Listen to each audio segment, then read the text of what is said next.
Buongiorno a tutti e bentornati a Liberamente, variazioni e scorribande qui su Radio Libertà.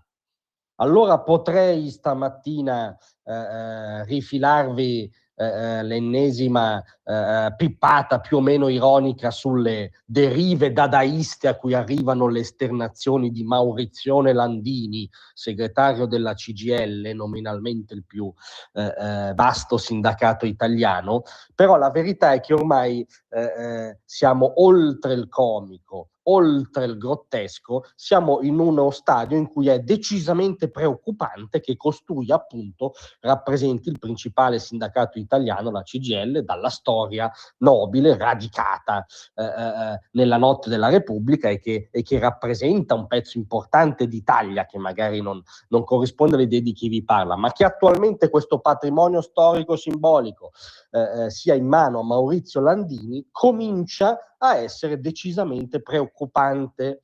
Perché lo diciamo? Lo diciamo per la perla che il segretario ci ha consegnato alla manifestazione, dove ovviamente c'era anche la CGIL, perché quando c'è un tema dirimente per i lavoratori italiani la CGIL è in trincea. La manifestazione contro l'iniziativa americana in Venezuela, la deposizione forzata di Maduro e per il ripristino del diritto internazionale, un tema a cui peraltro Maduro era sinceramente affezionato. E Landini ha rilasciato delle posizioni lunari che ci hanno fatto perdere anche la voglia di scherzare e ve le andiamo a leggere. Io credo che l'opposizione venezuelana dovrebbe essere preoccupata se nel suo paese ora può arrivare uno che può bombardare e decidere di arrestare un presidente eletto dal popolo. Ora non so da dove iniziare per ripristinare un minimo di senso cronachistico, no? Storico, non pretendo tanto affrontando una frase di Landini, ma costui ci sta dicendo che l'opposizione venezuelana deve essere preoccupata dal fatto che gli Stati Uniti hanno rimosso il principale persecutore, vessatore, incarceratore, torturatore dell'opposizione venezuelana medesima. Capite che siamo in un ambito dove veramente vale tutto, dove come dire, in nome del più primitivo anti-americanismo da collettivo degli anni 70 viene stravolto qualunque senso. Cioè ci dice Landini che gli oppositori venezuelani, non so se ha visto i filmati che girano sul web su cosa sono le carceri venezuelane, che metodi si applicano, non esattamente quelli ispirati a Beccaria, dovrebbero essere preoccupati dalla rimozione del tiranno. Siamo veramente arrivati dopo la frutta, siamo arrivati dopo il dessert, siamo all'ammazzacaffè.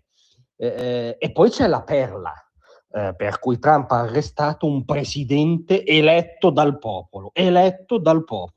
Ma ha idea Landini di che tipo di elezioni andavano in scena nel Venezuela di Maduro? I principali oppositori incarcerati, altri a cui è stato impedito partecipare alle elezioni, brogli palesi. Ricordiamo che alle presidenziali del 2024, tra i numerosi che lo hanno esternato, il segretario di Stato allora dell'amministrazione Biden, Blinken, quindi non un bieco maga dell'amministrazione Trump, Blinken disse che gli Stati Uniti avevano prove schiaccianti che aveva vinto il candidato Urrutia, non Maduro, e parliamo di uno dei pochissimi candidati a cui era stato consentito partecipare, e comunque Maduro toccò le elezioni e Urrutia ha dovuto andare in esilio, per dire il livello, no, di libere elezioni che c'erano in Venezuela. Mi accaloro solo a parlarne perché siamo veramente oltre tutto. In democrazia non dovrebbe avvenire. Quindi, per Landini, il Venezuela comunista, narcoterrorista,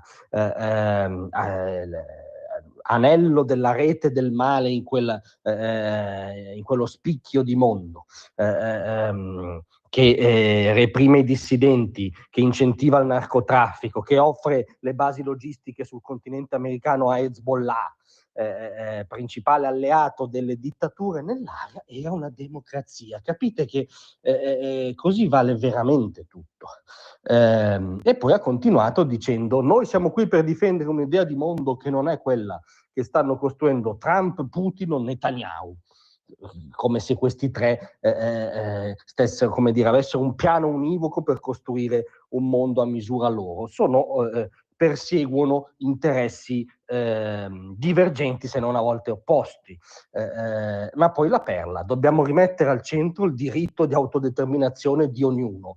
Ma che diavolo di diritto di autodeterminazione avevano i venezuelani sotto Maduro? Ma di cosa sta parlando Landini? Ma torni per una volta a parlare di lavoro e di contratti dei lavoratori italiani. L'ultima volta sarà stato negli anni 90. Lasci stare la geopolitica, lasci stare le disquisizioni sulla democrazia, la libertà, la dittatura, perché evidentemente o non ne capisce nulla o tifa sempre, comunque, in ogni caso, per le dittature e contro l'Occidente. Grazie a tutti.